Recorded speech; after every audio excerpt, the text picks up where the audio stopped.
Welcome to the Low Carb Athlete Podcast, where we focus on discussing topics to help you burn fat, optimize health, and improve performance in life and sports. Transform the whole you from the inside out with the holistic method. Let's dive in. Here's your host, Debbie Potts.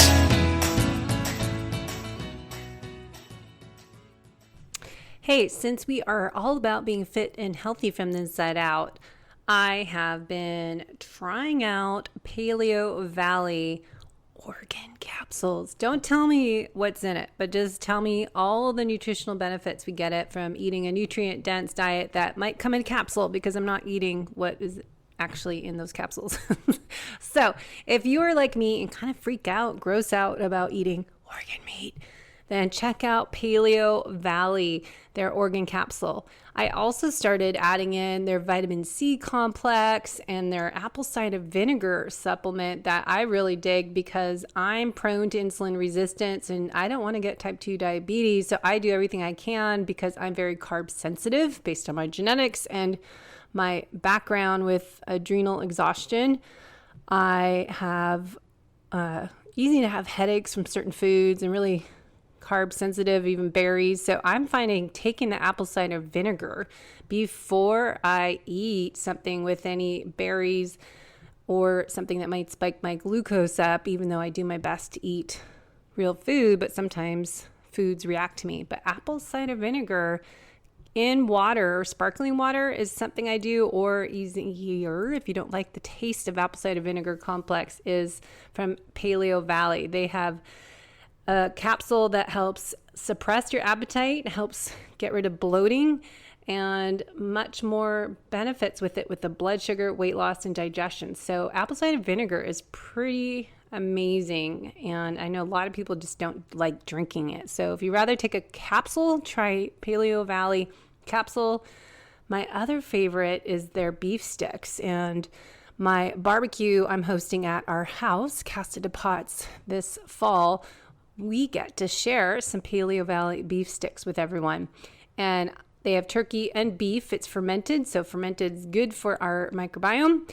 And I like to take these when I'm traveling, or the days I go work at the Bay Club where I work out. Sometimes I stay there and work, and I can't eat anything, usually at other places. So I have to pack some snacks. So when I get hungry and don't have anything to eat for lunch, I can have these beef sticks, especially when traveling on an airplane. Now that we're traveling more again, this is a great way to get in some extra protein, because I am on a mission. If you follow me on Instagram, Low Carb Athlete, sharing a lot of information from Dr. Gabrielle Leon. And I think that there's a lot of other practitioners and top influencers that are on board on getting that 30 to 50 grams of protein spread out throughout the day, not all at once, getting your, say, 100 plus grams a day. Now, Dr. Leon says to get your ideal body weight in grams of protein per day. So if you are trying to, say your goal weight's 150 pounds, you should strive for 150 grams of protein a day. So work it out. That's 50 grams breakfast, lunch, and dinner. Or perhaps you're doing 2 meals. That's lunch and dinner, or breakfast, lunch, whatever you, I hate labeling. There's meal time. It doesn't, you can eat breakfast is lunch or whatever. You're just spreading it out. So if you're eating the right amount, I tell my clients, right amount of macronutrients for your metabolic type and individual needs, you should be full and satisfied for 4 hours. So protein really fills you up for most of us. Depending on your metabolic type, there's some people that need a little more carbs, a little more fat. I need more protein. So everybody's a little different, but if we're working on improving the aging process and training for sports performance now and our performance at 80 years old, we need to take care of this organ of longevity, muscle. And we need to do that by lifting more weights, heavy weights, not the 10, 15, 20 reps so you don't feel anything, but lift heavy and with good form, and then getting that protein in throughout the day. So taking Kion essential aminos, taking your bone broth, having your meals protein-based. Start with protein, but also remember, it's not just what you eat, but how, when, and why. And I work with that with my clients when I'm coaching them. So we work on all the elements of the holistic method, as well as investigate hidden internal stressors with functional lab testing and look at their training peaks, their workout schedule, and look at their chronometer, nutrition, and put it all into Practice Better and look at their other biometrics as their Oura Ring score, their Whoop Band, or NutriSense, BioSense, all this different data we can collect to really figure out what's best for them. Also genetics. I love to look at genetics as the DNA company or DNA Fit, and there's lots of information there. But Paleovalley, I would look at their website and, getting that grass-fed capsule, you're going to get all your B vitamins. Most everyone I see in their labs are low in B vitamins, B2, B3, B5, B6, B9, minerals, zinc, iron, copper, phosphorus, selenium. And you get omega-3 fatty acids, EPA and DHA, antioxidants, and CoQ10. So a great all-in-one vitamin that we don't need to take just a general multivitamin, but I would do organ meat a few times a week, organ capsule. Look, I just said it. So use the coupon code for the podcast. That is your way of supporting the podcast because we actually pay to do this. So anything you use our affiliate codes, you pay the same amount, but we get a little extra kickback and it's appreciated. So you can save 15% at Paleovalley if you use my coupon code for the podcast, Low Carb Athlete. So I'll put the store link into the show notes, but we're going to talk to the founder, Autumn, about Paleovalley, and she is pretty dang smart. So let's bring on Autumn and learn more about Paleovalley and Autumn's why. Hello, everyone. It's Debbie Potts recording in my outside beautiful backyard studio here in the summertime. And I'm excited to talk to Autumn, the founder of the amazing company, Paleovalley. They also own what I just started ordering, Wild Pastures meat delivery service. And then they have a new burger place in Boulder. And I'm hoping I can get her to open one in North San Diego and Encinitas or somewhere in Solana Beach because we could use one. So we're going to talk about her story, but also kind of why they have Paleovalley, why is it so popular, and why protein is so important for women. As I keep sharing on my Instagram, the Low Carb Athlete, and Facebook, Dr. Gabrielle Leon's information. I really believe in what Dr. Leon is saying in her Leon protocol and often implement these guidelines into my clients' protocols to start with finding their right macro ratio of protein, healthy fats, and real quality carbohydrates to get a nutrient-dense diet for the athlete. So I'm working on matching their nutrition, their fueling with their exercise, their training and racing, and working on eating real food, eat locally, eat by the season, but really prioritize your protein in each meal. And Dr. Gabrielle Leon has her Leon protocol is what is your ideal body weight? Say you want to weigh, make it simple, 150 pounds, and you should get 150 grams of protein per day. Now, 30 to 50 grams of protein is what we need to strive for each meal. So do the math, depending on what your goal macros are for protein intake, get your healthy fats in and get the carbohydrates in more at nighttime if you're exercising in the morning and you are maybe going a little bit easier day. You don't need as many carbohydrates. So timing in your carbs with your exercise is important. But protein, we want to all focus on. Everyone varies on the fat percentage and the carb percentage, but protein we all need. We are aging athletes. We're exercising all the time. I want to build muscle, get leaner and stronger as I age, and live the second half of my life as my best life, right? Hopefully you do as well. We're training ourselves now, but training for our future self. So what do we need to do? The organ of longevity is muscle. How do you build muscle? Lift heavy weights after you build your foundation and eat more protein. So 30 to 50 grams, even if you get 20 grams per meal. So if you're trying to get 150 grams a day, how do you do that? Plan it out. Do the math, read your ingredients, your protein list on your foods, and focus on, say, breakfast, 50 grams, lunch, 50 grams, dinner, 50 grams or less. I can't eat a lot of food. I stop eating actually weekdays, Sunday to Thursday. I don't eat normally after 4 o'clock. because I go to bed at 8 and I can't eat 3 hours before bed. So I do essential amino acids to get a little bit more protein. So say 10 grams of amino is equal to 20 grams, or sorry, 5 opposite of that. So 10 grams essential aminos is 5 grams of protein. So figure out where you can get your protein in. Bone broth. Summertime, I don't really want a hot cup of bone broth, but wintertime, I'll do bona fide provisions. That's about 10 grams of protein. Maybe you're having, try not to snack. I don't like my clients snacking because often they're snacking because they're not hungry. It's more mindless eating versus mindful eating, but work on eating enough protein in your meals so you are full and satisfied for 3 to 4 hours until your next meal. Now, protein in the morning for me might be a shake. Depends if I did a workout in the morning at 6 a.m., a run, and then I'm going swimming, master swimming at lunchtime. That's where I experiment. So let's talk about protein, how to get it in, how Paleovalley can help us, and Wild Pasture. So let's bring in Autumn to hear more. Is this video and audio?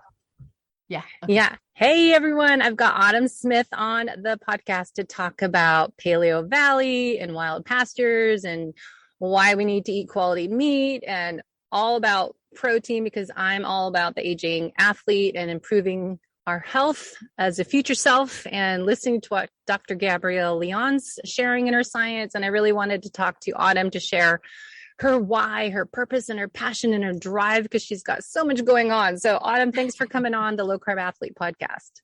Thank you so much for having me. It's truly an honor. I love what you're doing and just excited to be here.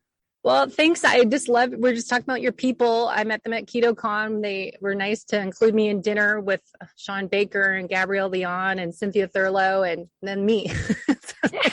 These amazing people in our industry that are really leading the way of why we need to eat more protein as we get older.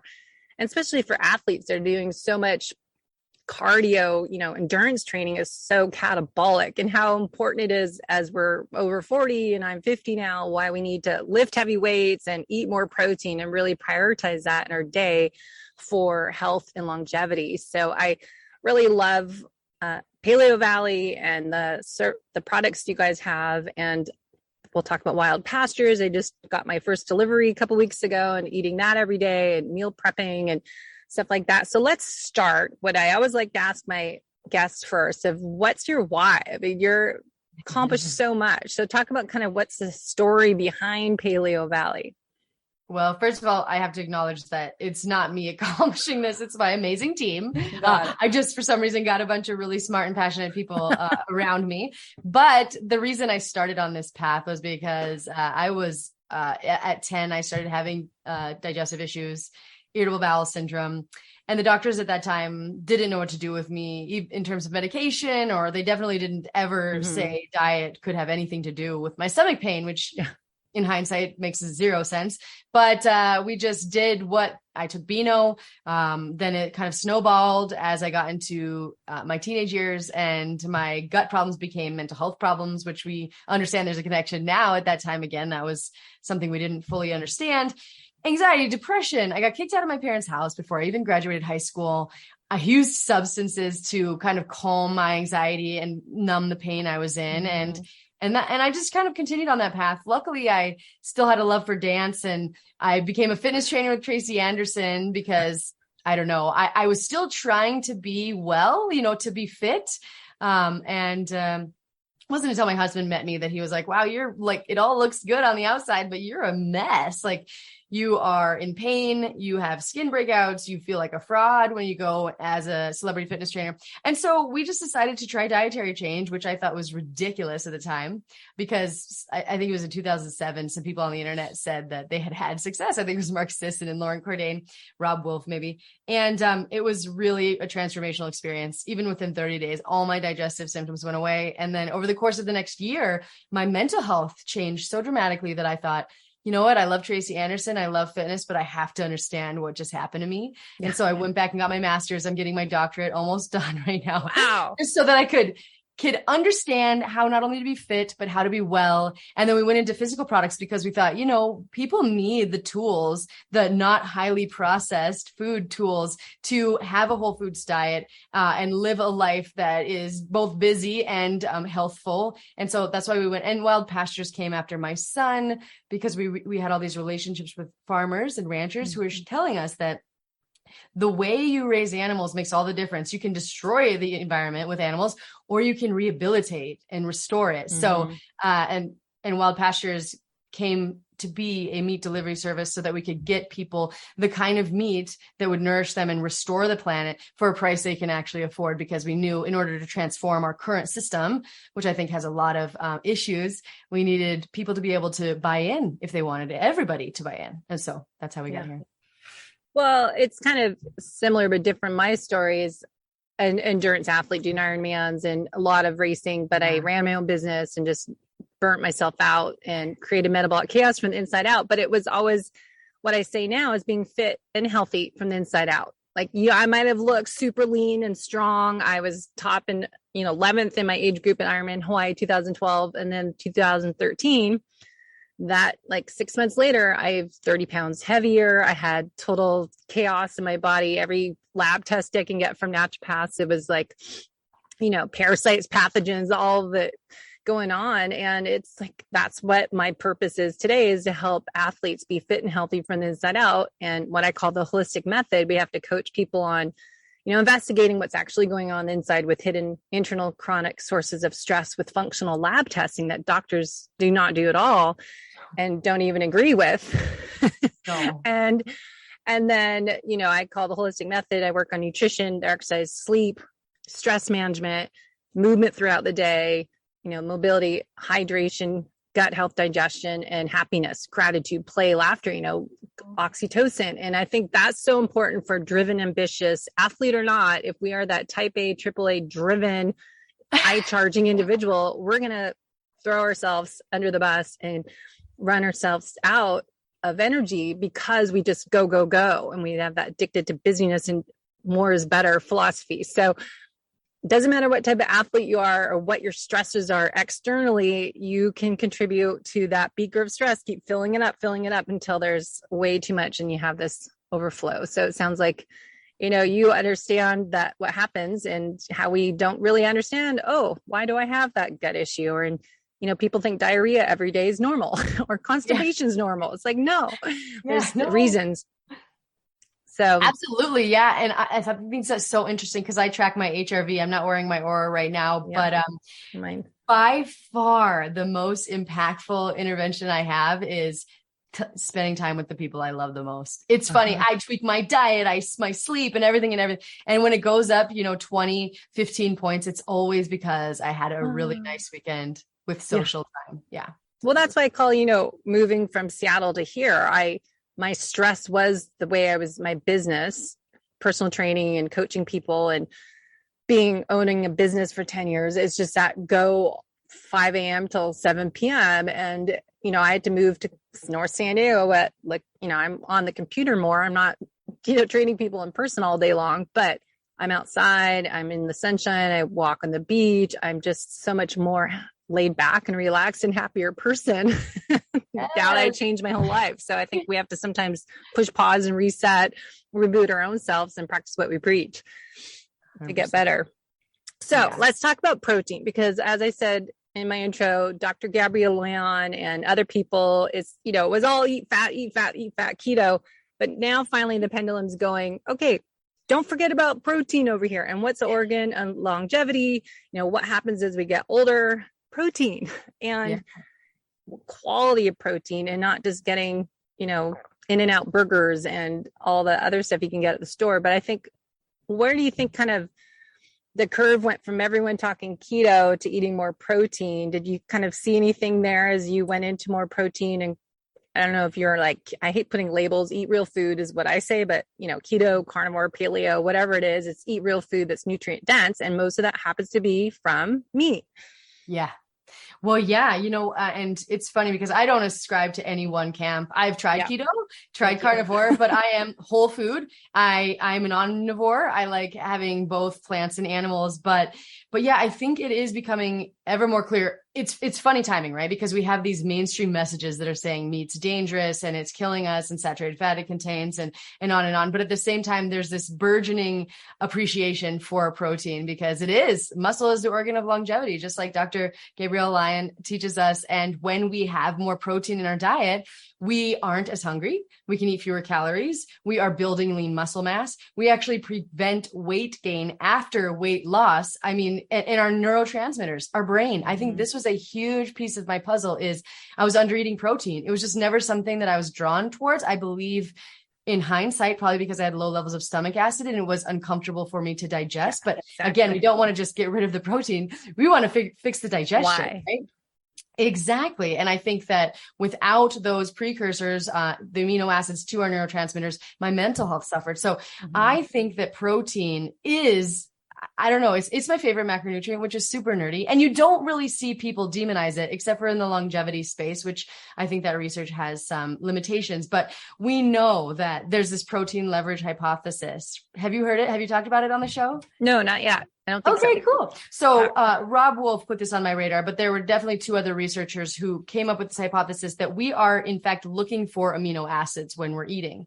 And so if we don't meet a certain requirement of amino acids, we will continue to overeat in order to find them, right? And so when we have the protein that we require, it turns off that desire to eat. It improves satiety. And you'll see that in a lot of the research. And not only will you improve satiety, you'll feel fuller longer. Like I said, you can burn more calories even when you're sleeping. It's crazy. Of course, you're going to perform better because you're going to be able to build more lean muscle mass. So I just think it's so dangerous for us to be cutting out animal products because they are a very unique and important source of protein and the bioavailable nutrients that it contains.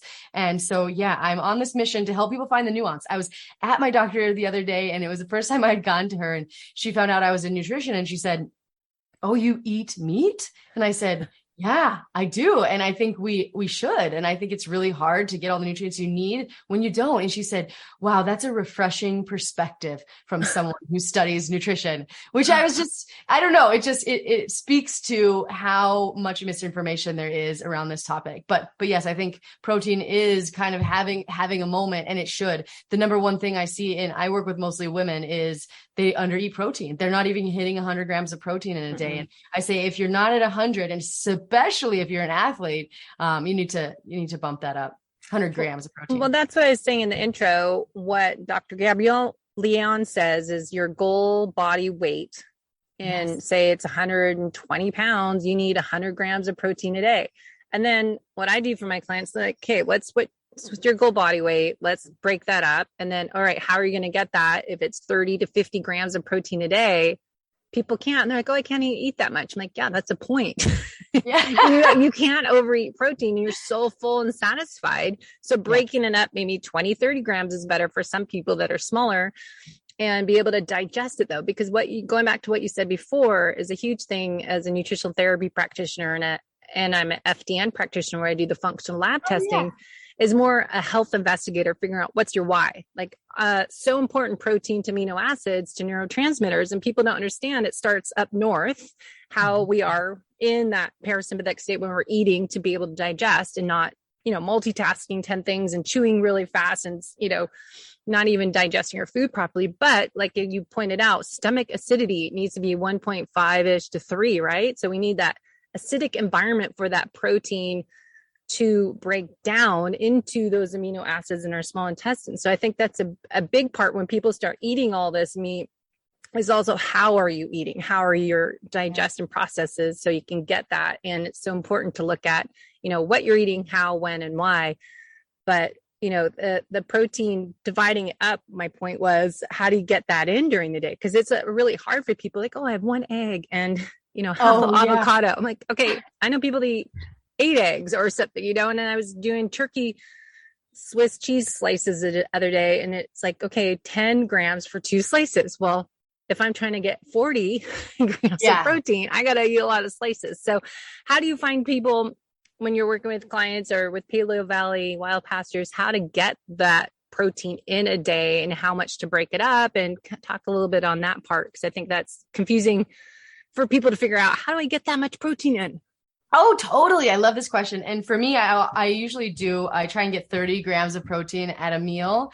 Dr. Gabrielle Lyon kind of talks about this 30 to 50 grams of protein. So a lot of times I eat 2 meals. So what that means is when I break my fast, sometimes, and I've been doing our turkey sticks a lot, just because that's just where I'm at. I just let my body kind of choose what it wants. Mm-hmm. But I'll do like 4 of those and maybe a hard boiled egg, mm-hmm. and then some vegetables, and maybe an apple, right? Mm-hmm. That's kind of the meal. So I try to get 30 or 40 grams protein. And then my second rule is I snack on protein. It's just like, I will have like a little bit of dark chocolate here and there, but when I'm hungry, if I'm actually hungry, I will want to snack on protein. And that's what I do to kind of get at least 10 to 20 more grams throughout the day. And then at night, I do this like epic green shake, and it has a really high quality protein powder with like 25 grams protein. And then I also add collagen, which mm-hmm. is not the same. We can talk about that in a second, but that has about 15 more grams. And then I'll add a raw egg. So this shake has like 50 grams of protein. Mm-hmm. And then I will have, a really nice piece of maybe steak, a grass-fed steak or something, and then some vegetables at night. But it all comes down to breaking my fast with a ton of protein, and then having a really big shake in the middle of the day, snacking on protein. And then of course, Wild Pastures, if you do the meat delivery service, they're just sending you really high quality protein. And so you just put them on Saturday, like in the bottom of your fridge, a few cuts, and then they're just right there for you. Or you make deviled eggs. Deviled eggs are one of my favorite things. Mm-hmm. It's not a particularly high protein food, but you can still, it's something delicious to just snack on all the time. So beef sticks, turkey sticks, hard boiled eggs. I eat tuna and salmon, some really, really high quality, obviously wild, caught. And, that's how I make it work. Protein is kind of like the staple of every meal. I don't eat more of it than I eat of vegetables, but it is always there in an abundant amount. Mm-hmm. Yeah, I think, getting full and spreading that out so you have time to digest that food is so important. And then for me, I always say, no, I don't do well eating heavy meal at night. So I stop eating 3 hours before bed, and my bed is like 8 p.m. because I get up at, 5 in the morning to work out, and I'm just an early bird, which I found out my chronotype. I'm exact lion chronotype. If everyone looks at their chronotype. I do too. I am too. Cynthia Thurlow and I were like, We're like, hey, early bird. I was reading over it because I just got, a cool Gucci ring for my birthday. I just got fixed. It's a lion's head. And I was looking at lion's chronotype. Like, that's exactly me. Morning person, wear out at nighttime. So I don't do well with a heavy meal at night. So I stop eating usually weekdays, Sunday to Thursday, about 4:00. But it's just, maybe that's when you add the bone broth, or have, like you guys have bone broth protein powder you can add in a shake. Cause I have to have easy to digest food at night because protein is harder and longer to digest. And I have a slow system that if I eat a steak at night and then go to bed, I'm having a horrible sleep, and I'm having that food just sitting there when I'm sleeping. So I think figuring out where your timing is, your meal timing, and proper digestion, and how you can really break that food down is important. But I think it is hard for women to get 100 grams. It's just so hard for them when you look at their food log, and Chronometer is what I use often, and look at NutriSense and really look at the whole picture. It's just fascinating how much of a struggle and an area of opportunity for a lot of female athletes. I love that area of opportunity. And yeah, I wore my NutriSense. I've done it several times, and I'll tell you, I had to be so much more restrictive before I learned this protein trick, because my blood sugar could go out of range. But if I add 30 grams of protein, my blood sugar stays really nice and steady. So it was actually so liberating to see that, wow, I can really positively impact my metabolic health simply by just adding something, right? Yeah. Adding really high quality protein to a meal. I just like that. And I think a lot reminds me of Rob Wolf, what we podcasted with him beginning of the year, and just how important of, testing out your carb tolerance. And carbs are so evil to a lot of people. And that's, eating berries and root vegetables and real source carbs is what we're talking about, more paleo type of carbs versus refined flour and packaged foods, processed foods as your carbs. So I always have to explain, carbs, real food carbs are not evil. It's just, timing them in, as we talk about. And Dr. Leon says, you have to earn your carbs, where to place them in post workout. And, evening time might be best for a lot of people. So it is like what carbs and protein and how to match their macros to balance their blood sugar, as with Keto Mojo or NutriSense. And so it's so individualized. And that's why I love, having all these tracking methods might be overwhelming for people, but it's really good experiment to narrow down what works for you, because you are a unique individual. Yeah. And I was just ascribing to keto. I think this is probably where I had my transition out, was that I saw, oh, wow, I can eat just really high quality protein and these whole food carbohydrates and still maintain pretty good blood sugar and feel really good. And yeah, and I put most of my carbs at night because they help me sleep. But yeah, everybody, like you said, everybody's body is going to be different. There had this really cool study out of Israel, and Rob Wolf talks about it in his book, where they put like a blood sugar monitor on everybody. And some people responded better to cookies than bananas, and your microbiome and your level of fitness and, your genetics and everything else comes into play to have a very unique blood sugar response. But yeah, typically I haven't heard anyone ever say that adding 30 grams of protein could do anything but positively impact their blood sugar, unless, you have metabolic derangement otherwise. So that kind of ties in your viewpoint. Are you into that we need to be in nutritional ketosis all the time, or kind of cycle it in now, or just not at all? I mean, the goal to burn fat. What's your thoughts on that these days? I love so that different question. You know what? I have both genes for Alzheimer's. And so I do think it's, I cycle in and out. But I did find that there was a point when I was like, I don't think I feel that good. And I feel, like my reproductive health or my periods were getting a little bit shorter. I track those. And I just wasn't feeling as good as I could have. And that's why I started focusing more on the protein. So I think it's very wonderful for people, obviously, with epilepsy, or, who are going through a cancering process, or if you're working with someone like a practitioner like Dr. Naisha Winters. I think there's a lot of value in having that metabolic flexibility. But I've also seen a lot of practitioners and experienced it myself where it doesn't seem to be the goal for me all the time. I think I want that, like maybe twice a year I go in for a few days and then I come back out and I do more of this protein and vegetable centric. It's always so interesting to me because it just shows that how unique everybody is. And I always like to look at people's genetics and look at, your carb tolerance, because people get stuck in these camps. And I'm part of this keto endurance Facebook group page people can join for athletes that my friend Stephanie started. But so many people want to stay in ketosis on these long bike rides and long runs. Like, why? Isn't your goals to be metabolically flexible, burn fat, and then switch back to carbs when you're, hitting it hard, and then switch back to burning fat as an athlete. And then at rest, we should be burning fat, but we want the metabolic flexibility. But is it an athlete, unless you have health issues like epilepsy or cancer, Parkinson's, Alzheimer's, do you need to be in ketosis all the time? And I think more and more people are saying, that flexibility, keto flex, as Ben Azadi says, that you're in and out of it and cycling in like 6 days on, 2 days off, whatever it is, or throughout the day, or unintentionally, organically, intuitively, you're just eating by what you feel, especially if you're matching your nutrition with your exercise that day, you might be in and out. But is it important for us to showing ketones all day long, every day? And that's always such an interesting conversation for me. Yeah, I love that. I think I achieve ketosis more in these times that I'm in with fasting.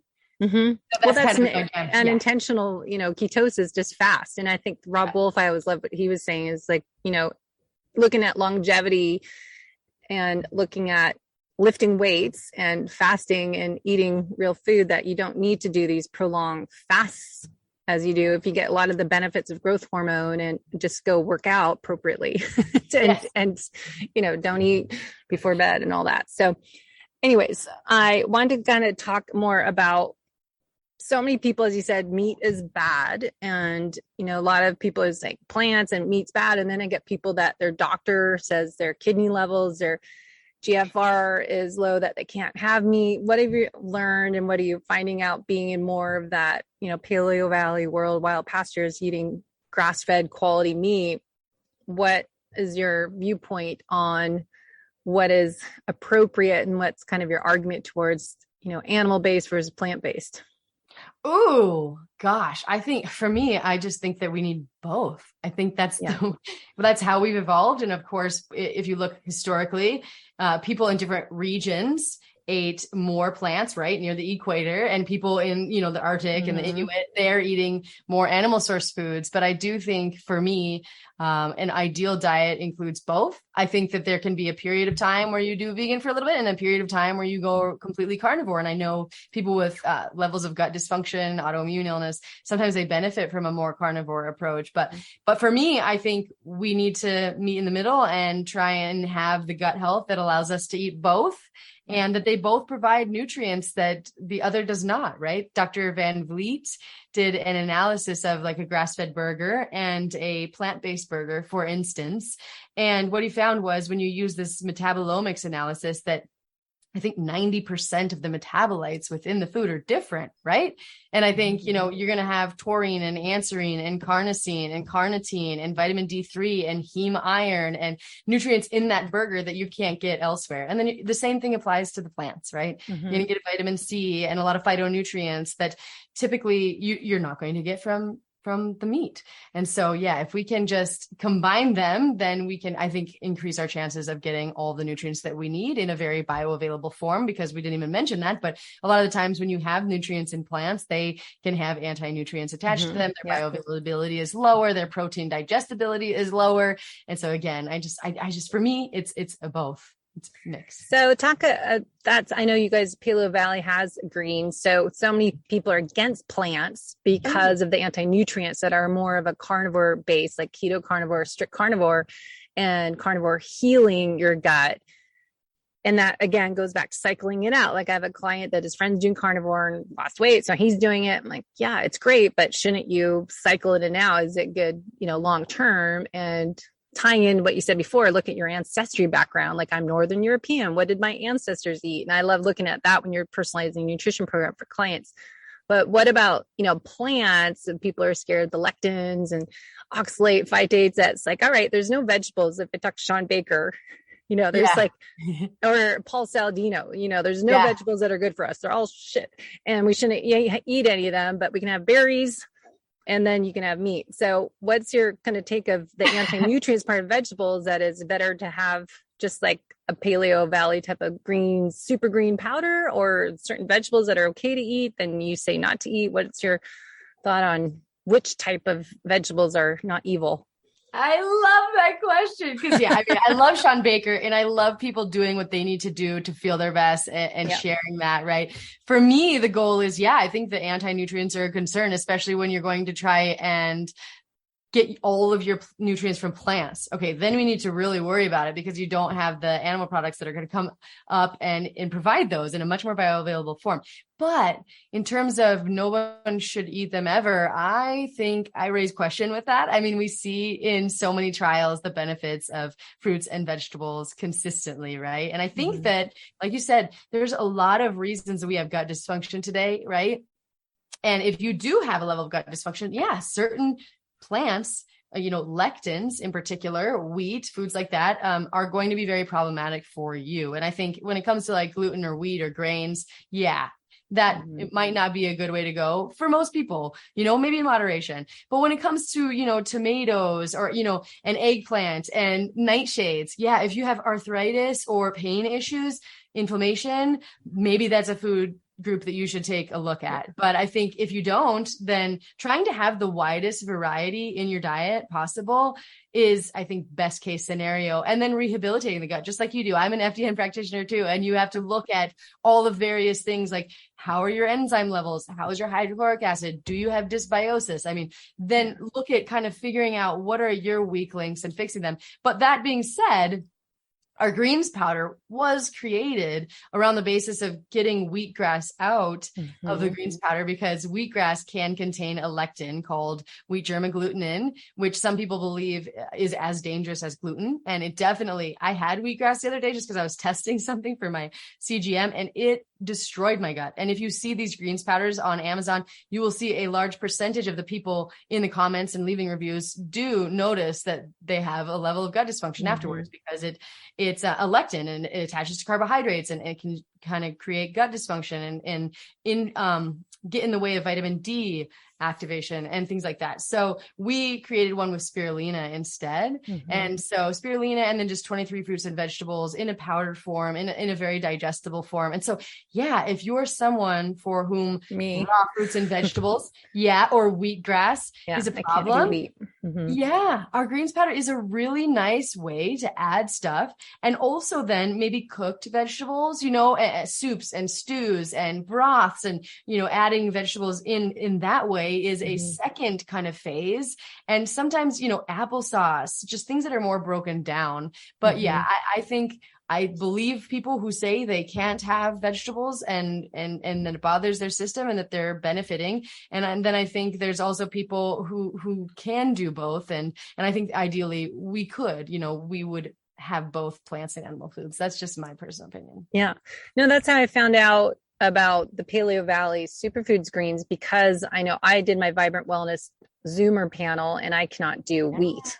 And not just gluten, but anything with wheat and wheatgrass. And then I figured out, athletic greens, no offense to, we still have athletic greens, but I stopped using it because of wheatgrass. And I was trying to find, what do you take if you can't do wheat? And it totally makes sense why you created that product, because there isn't much out there if you can't have wheat. So it's hard to find if you are reactive. Yeah. And I think there's so many different degrees of quality with these greens powders. But what a lot of people do is add a huge amount of these greens powders because they're really cheap. So from a manufacturing perspective, you want to have those in. But I consistently have gut issues. And when our company was really young, it was primarily geared towards people with some sort of digestive issues. And so, we thought we have to give a greens powder for people where it won't just make them feel like their gut just got ripped apart. So not to talk too much about products and not selling anything, but just the importance of health. And I started eating red meat just a few years ago because I was hanging out with all these keto carnivore people at a low carb cruise and then on KetoCon and Paleovalley. And I started eating meat in Austin a few years ago, 2019, and felt amazing. And it was like, oh my gosh, I kind of secretly was eating my barbecue red meat in Texas without people knowing that I haven't eaten it red meat since I was 13 years old. So then I felt so good from it. But then I also know my nutritional deficiencies, a lot of them, everything was in meat, animal products. And what a lot of the products have, or liver, organ meat, was always on the list of, if you're low in this, eat this.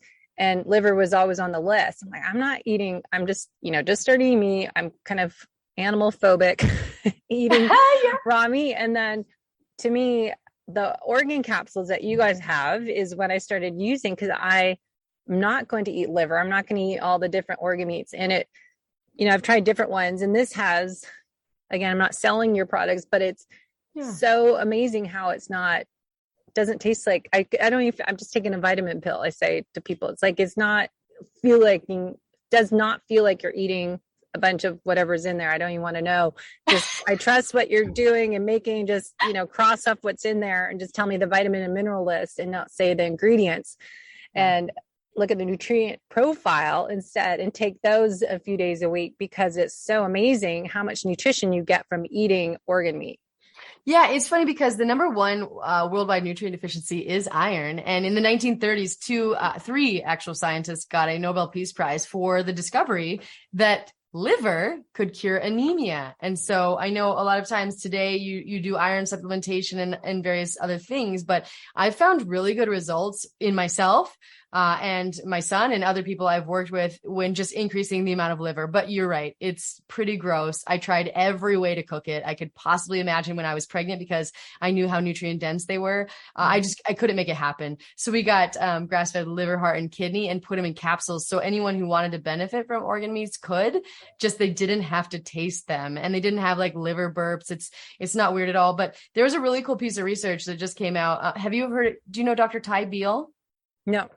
Okay, so traditionally these nutrient density rating systems look at, they demonize saturated fat and they demonize food for having calories, and they look at other nutrients that meat might not contain. But when you look at the nutrients that most people are missing in middle and low income countries, like you said, vitamin A, folate, zinc, iron, ones that many of us are deficient in today, of the top 7 foods, it's liver, heart, kidney, spleen. I think grass-fed beef is number 10. And so you're right. These are like nutrient powerhouses. And for people not to be eating them, I think they're just really missing out. So yeah, that complex. You can also, I've heard at US Wellness, there's like a liverwurst that people really like if you're into eating it and you want to try it. I've also heard like soaking liver in milk for a while will kind of reduce the taste and the ick factor. And also chicken liver is a better like entryway organ meat. But if that just all sounds too overwhelming for you, yeah, capsules, do the capsules.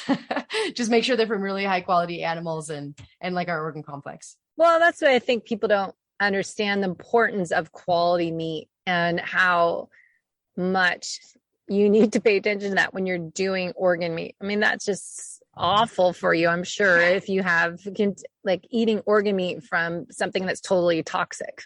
Yeah. And we're already overwhelming our liver. And so then we have all this more toxins that we're eating in our food. Is just so important to, what we say, you are what you eat and you are what you're able to digest and absorb, and how important that is. But what have you found the quality and how important that is for getting quality source animal meat? Because you guys are making the beef sticks that I love for traveling and eating when I need food, but Wild Pastures, and what do we need to do to really pay attention to the quality of meat we're getting? Why is it so important? That's such a good question. I'm actually doing a dissertation on that very thing right now. But first, I'll just say, for most animal agriculture, there's pretty big problems environmentally, right? We know that it's polluting our groundwater, polluting our air. Animals are not treated well. They're not able to self-select diets, right? We, just like animals, can prophylactically choose foods that make us feel better. And when we just give animals concentrates, like we rob them of that opportunity, which is why a lot of them end up getting sick. Then we have additives, antibiotic resistance is a looming global threat, right? And if we continue at this trajectory using like 70% of the antibiotics worldwide in our animals, we could see a day where they don't work. That's not a fun thing to think about. Ractopamine and on and on. But when it comes down to the nutrient profile, I think it's really interesting. So we don't want any of that. We want to support farmers who are not using antibiotics and pesticides and things like ractopamine. But then it also, depending on how the animal is fed, you can change the nutrient profile, sometimes really dramatically, specifically in dairy and eggs. This is really dramatic in terms of like the levels of vitamin A and vitamin E and the omega-6 to omega-3 fatty acid ratio. We're going to have a lot more of the anti-inflammatory omega-3s. And then when we have pork, it's funny.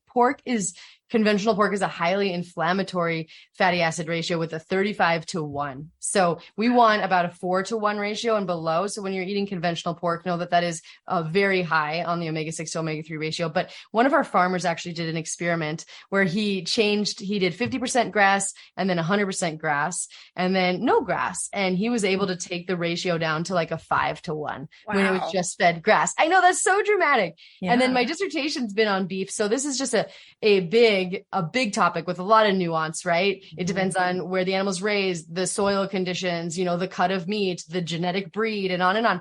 But we do know nutrients change, fatty acids change. We're going to get more omega-3 fatty acids, and we're going to get a better ratio.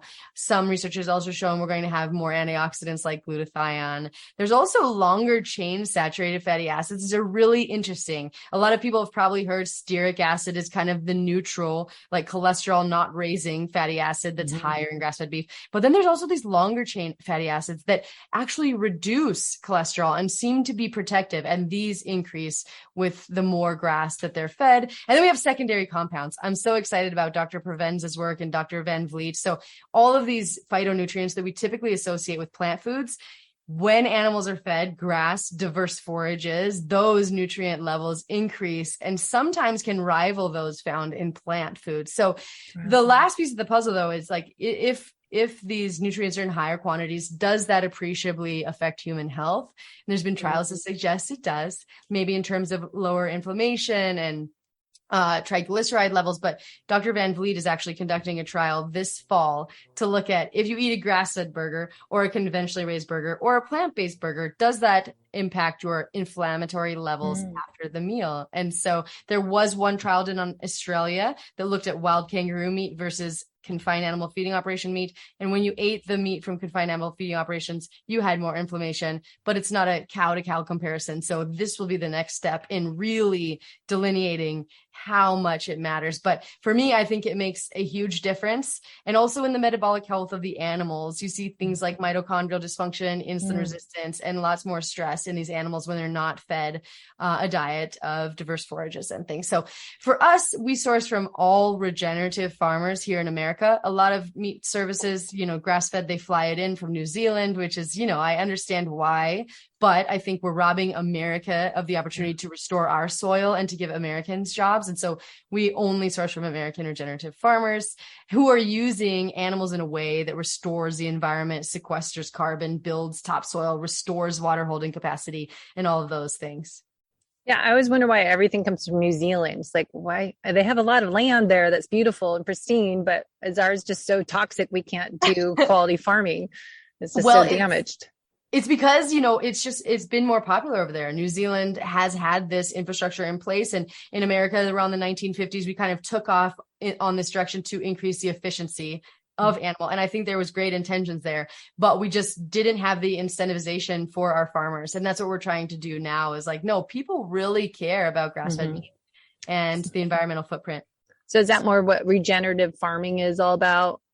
Yes. This is such a crazy topic, right? Because grass-fed is not the same as regenerative, is not the same as organic. So when you're looking at a store, know that all cows are grass-fed for the first 6 months of their life. And it kind of, then they go to feedlot or they don't.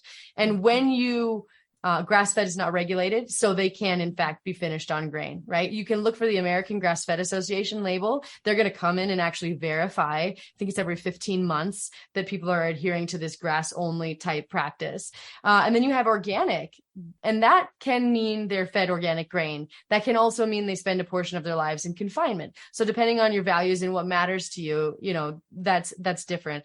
But then we have regenerative. Now, regenerative is actually looking at ecological health, right? How's my soil organic matter? Is it sequestering carbon? Is it building biodiversity in the soil and in the habitat around, and measuring that and then making sure that it's improving, right? So a lot of people are focused today on sustainable. We want everything to be sustainable, but right now we've lost about, 50 to 70% of our topsoil. And there's estimates that we might, 60 years from now, not be able to grow our own food. So we can't sustain that, right? So regenerative is about going above and beyond, which is exactly what we need to do because we've been degrading our soil and using extractive practices that are taking more out than they're putting back in. So regenerative agriculture is just about that. It's one way to ensure that we are restoring our ecosystem and bringing in a new habitat for animals and holding. A lot of people don't know this, but it's not that we need more rain. It's that we need healthier soil to hold the rain. And we're at a point too, where our nutrient levels in our food is lower than ever, but it's not because the nutrients aren't in the soil. It's because the fungal biomass, like there's fungi and there's bacteria that take the nutrients, make them available to the plant, and then share them with the plant. And it's that infrastructure that has been broken down by extractive and chemical agriculture. And so regenerative agriculture restores that health of the soil, which enables our nutrients in the soil to get into the plants, to get into the animals, to get into the humans who need them most. So regenerative agriculture is amazing. And research has even shown it can sequester carbon. And the most interesting thing is there's research to show that compared to a plant-based burger, a regeneratively raised beef burger actually sequesters more carbon and is more environmentally beneficial, at least on the one farm in Georgia, than actually eating a plant-based burger, which I think most people don't quite understand yet. But I'll throw in there, because I love getting grass-fed burgers out or when we're traveling or something to go out. I love burgers, lettuce wrap. But when you say a burger, a lot of the restaurants do not just have beef in there. I'm finding we were on this cruise, low carb cruise. I got sick from a burger patty. It's like, what is in there? So you have to a burger doesn't mean just beef. I think a lot of them add stuff into their mixture to make a burger. So a burger is not always a burger of grass-fed meat. Yeah. Or meat. Good to know. And if you're in the Denver area too, we actually just started a burger restaurant, and I promise you that is just beef. So if you're looking for just beef burgers. That's what I said in the intro. I was like, hey, they have a new burger place. We need one over here in like Solana or Encinitas somewhere. They need one. Do you know what? We were originally inspired by Pure Burger, right? Oh, yeah. We were there, and then we moved to Colorado, and we're like, where is the amazing burger like they had in San Diego? So yes, I mean, hopefully one day we'll be over there. Yeah. So you said something a little bit ago about the animals when they're fed wrong, have mitochondrial damage and have the antibiotics. And so what happens when we eat meat from animals that are sick? Yeah, that's what we're delineating in that research. So there's been a lot of, we're looking at nutrient levels, right? So we're looking at vitamin A and E, and those things really change. And now we're looking at metabolomics analysis, which looks at those secondary compounds. But these preliminary trials saying, okay, does that matter to human health? Mm-hmm. That kangaroo trial showed for some reason, there was higher inflammation when we ate an animal who likely had signs of metabolic dysfunction. Other trials have shown more triglycerides, and then we have trials in cheese, pastured versus conventional cheese, and we have less inflammation with the pastured. So it looks like it does matter. And then it might matter for your inflammation, your levels of inflammation. Dr. Van Vliet's research with the plant-based burger, conventional burger, and then grass-fed, regeneratively raised burger, it will kind of make that a better case for or against that. He's also doing a trial to look at if you ate an entirely regenerative diet versus an entirely conventional diet, I think it's for 28 days. Will that change your health? So I think it matters. I think, and also beyond that, I don't think you can really separate the health of the planet from our health, right? Even if we're looking really granular, like in this 1 day window, are our levels of inflammation changing? It looks like they will, but we don't know. But if you scoop or you zoom out, if we're destroying our environmental health, right, we are not going to be able to be healthy, right? The soil is the basis of our health. If we're degrading the soil with the animal practices we're using, I think that we are ultimately degrading human health as well. And then you look at what Dr. Zach Bush talks about, the glyphosate and how that damages everything in the runoff water and the streams and the lakes and the oceans. Yeah. Damage from those crops of the, So much to talk about. It's such a good, fascinating topic to think about, the plants and the soil and the whole, I was listening to the other day, a podcast on, the animal, like why we can't eat the certain plants because they give off those anti-nutrients and how they want to give poison to people that eat their babies. And it just fascinating about plants and animals and soil and how the whole environment works. It is. And there's just so much for us to understand, right? So phytates, right? It looks like for some people they have anti-nutrient but there's also studies being done to show that they have health benefits. And so I think and there's this hormesis, right? Something in a small dose is very different than in a large dose. It's exactly like exercise, right? Yeah. So I think it's fascinating. And I think everybody just needs to educate themselves as well as possible and then track your own health, like you said, and make your own decision. Well, I always say, the more is not better, less is sometimes more, but the Goldilocks effect for everything. And that right dose of hormetic stressor that your body can fight it off. And so Paul Chek, for example, do the 4-day rotation diet. Don't have that food every day. If you have it once a week, it's not going to maybe cause as damaging to your gut, to your health. If you rotate it in and out and cycle everything, cycle your workouts, cycle your keto, cycle your nutrition. And Dr. Anna Kabecka's new book, I talk about the menu pause has 6 or 5 different food plans that you do for 6 days or more. And then you push pause, reset, and switch to, I'm going to do carnivore, I'm going to do plant. So I just actually recorded a little mini podcast on this new female athlete mapping thing I'll share it real quick. It's super cool putting all this information together. So I'm putting for each phase of the female athlete's hormone cycle, your hormones, exercise type, metabolism, but nutrition, and Dr. Mindy's fasting window for women. And then Dr. Anna, do more keto green. This is where you do more carnivore. This is when you do AIP type of diet. This is when you add more carbs, do carb up diet. And really looking at how our body temperature changes with aura ring, how we're, what day of your cycle, if it's higher or lower, heart rate variability, sympathetic to parasympathetic. So it's so fascinating when you can look at what are we collecting data from NutriSense, from your aura ring, what is all this information saying? And then seeing how that cycles for a female, hormone cycling female, premenopause, what that will do during your cycle and how you can map it out, really match your nutrition to your hormone days of your cycle, and then going into your nutrition and all that. So it's total geeking out, but then how to tie in, oh, I need more iron days 1 to 7. I'm going to have more of a carnivore based diet. And then luteal phase, you need to add those more carbs and vegetables and have those progesterone feeding foods, and then estrogen feeding foods during ovulation. And so really cycling in everything that we're talking about is in and out, not just the same program, same workout program, same nutrition program. We got to mix it up each week, each month, by the season, variety, I think is so important. So I love what you're saying.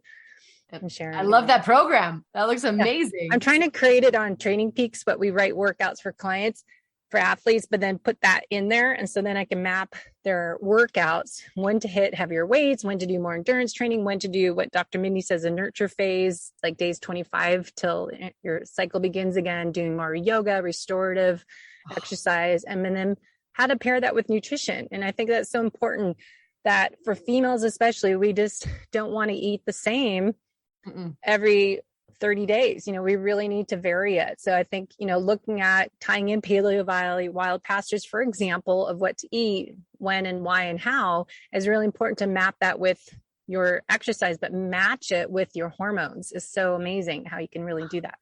I love that. And it's beyond amazing. It's just it's so liberating, right? So I know I can not fight my body at the last week before my period when I want to eat more carbs. I just need to embrace that. And that's what I say. It's intuitive fueling, intuitive training. And we just listen and honor that, honor your body's red flags and not ignore it. Cause I think I was so, that driven, ambitious person that I, got my health issues in 2013, but it didn't just happen March 2013. It was for years, I was ignoring those and pushing past that and training, not anything with my cycle. And I think it's such new research we have in all these biometrics, like an Oura Ring and NutriSense, that we can really optimize our health and performance and longevity if we can pay attention and collect this data and figure out how to use it to our advantage to improve the aging process and balance our hormones and create homeostasis in our body and not have metabolic chaos.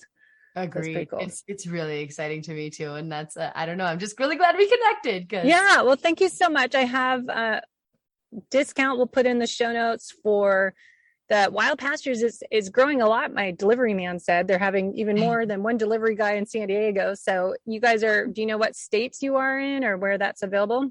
Oh yeah, we are nationwide awesome. We founded it in 2018 and it was kind of a local effort, but now you can order it anywhere in the United States. And you're right, we're growing, we're adding more and more warehouses and more farmers. So, and you can choose, you totally customize your box and it comes in 15, 25 pounds and and you can put it on pause or not. So we're super flexible. We just want to make your life easy, but we're available everywhere. And then Paleovalley, I'll put links and maybe do a blog on the products, but what are your top products to suggest for athletes? And there's apple cider vinegar one, there's the organ capsules, there's the greens, there's bone broth protein. There's so much to look at besides the beef sticks. Cause we always talk about the beef sticks, turkey sticks, but any favorites?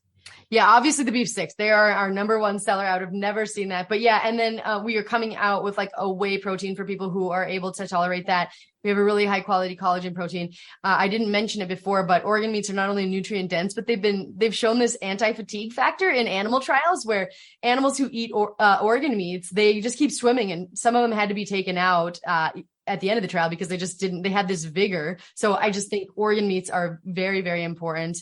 The greens, like you said, if you're unable to tolerate most fruits and vegetables or whatever, the greens are kind of a nice segue. The mushrooms. So we have really high quality mushroom supplement called Neuro Effect that was geared towards, your brain health, but it contains cordyceps, which they also call cordyceps. It has this energy enhancing, stamina building effect as well. So you might also benefit from something like that. But we have so many new products coming all the time. So many, and electrolyte, like a whole food electrolytes, just all the things. So you can always just check in and I love to make a protein shake. I call it more superfoods, but because it's so hard to what to take, but I love the bone broth protein and adding. It's great that you guys will have a whey or a beef protein I like, because I can't do stevia. So trying to find good quality protein with high leucine without stevia is my personal challenge.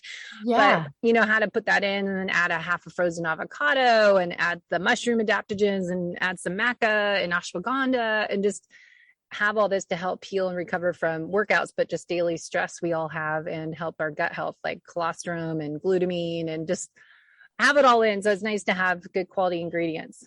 Yeah, our whey will actually have colostrum in it. So and I think it's mostly monk fruit, but I'll have to double check on that. But yeah, we are trying to create, and hopefully ideally a beef, and all regeneratively sourced, of course, you know, so we'll have the whole protein, the collagen protein, and then, you know, whey is great for building muscle mass. And that's why I'm all about the leucine, the post-workout in those whey protein. So just to finish up, how do you manage your health with so much going on? You're in school, you've got like 3 companies. How do you do to not go crazy and have metabolic chaos yourself? That's so good. That's a good question. I'm pretty stringent about the timing. So in the morning I wake up and I have really normal family time. I have a son and a husband, and that's just our like golden time. And then 6 to 7 hours, I just work straight through. And then that is just very focused. And then at night, I just really relax. On the weekends, I do not work. And that is possible because I have an amazing team, right? Mm-hmm. I don't have to do every single thing like I did in the very beginning. I feel like you can only keep that up for so long. I had my little newborn baby and I was like shipping boxes, and like, that is no longer my reality. It's because of these people that are on my team. So that's how I do. You built up an amazing company with an amazing team. And I look forward, we'll have our meetup barbecue here at my house, Casa de Pots, September 10th. So we're excited to kind of meet with everyone in person and share some meat from Wild Pastures. We'll barbecue up and really have everyone connect in live action in San Diego area, those that live around here. So thank you so much for everything you do. And you're so educated and up to date with all the science and the research studies going on. So I love that.